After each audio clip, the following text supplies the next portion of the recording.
Hello friends, welcome to मैथमेनिया।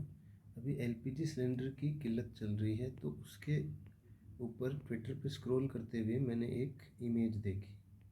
Image कहती है, why gas cylinder always this shape and not these. ठीक है, ऐसे ऐसे क्यों नहीं होता है? तो इसके पीछे क्या कारण है? इसके पीछे सबसे पहले शेप्स देखो। क्यूब, क्यूबॉइड, कोन, सिलेंडर, स्फेयर, टेट्राहेड्रॉन, इस तरह के शेप्स होते हैं अपने पास 3D में।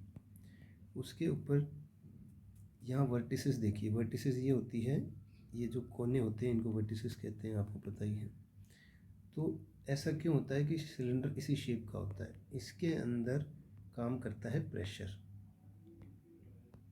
ठीक है, प्रेशर का फॉर्मूला सीधा सीधा होता है फोर्स अपॉन एरिया। यानी कि एरिया जितना छोटा होगा उतना प्रेशर ज़्यादा लगेगा। अब इस हिसाब से बेस्ट फिगर अपने पास होना चाहिए स्फेयर, क्योंकि स्फेयर में कोई भी एज नहीं होता है और हर पॉइंट पे एरिया लगभग सेम मिलेगा, तो आपका प्रेशर इवनली डिस्ट्रीब्यूट हो जाएगा और कहीं पे भी ज़्यादा प्रेशर नहीं लगेगा। लेकिन स्फेयर के लिए इसलिए नहीं होता क्योंकि स्फेयर को रखना और उसका ट्रांसपोर्टेशन वगैरह वो थोड़ा डिफ़िकल्ट हो जाता है। तो सेकंड बेस्ट शेप अपने पास आता है सिलेंडर। सिलेंडर के अंदर एक भी वर्टिसेस नहीं होती है, यानी कि कोई भी कोना उस पर नहीं होता है जहाँ पे एरिया कम रहेगा और प्रेशर वहाँ पे ज़्यादा पड़ जाएगा।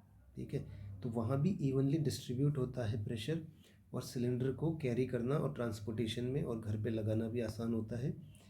इसलिए जो सबसे बेस्ट है वो है स्फेयर। लेकिन स्फेयर इसलिए नहीं रख सकते क्योंकि उसका ट्रांसपोर्टेशन करना मुश्किल हो जाता है, इसलिए उसके बाद में आता है सिलेंडर।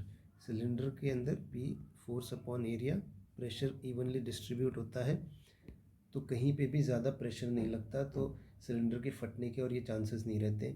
अब जैसे कोन को अगर ले लें अपने, तो कोन पे ऊपर वाला कोना बहुत छोटा सा है, इनका एरिया बहुत कम है, तो यहाँ पे pressure is force upon area. तो इस कम एरिया की वजह से यहाँ प्रेशर बहुत ज़्यादा इंटेंसिफाई हो जाएगा।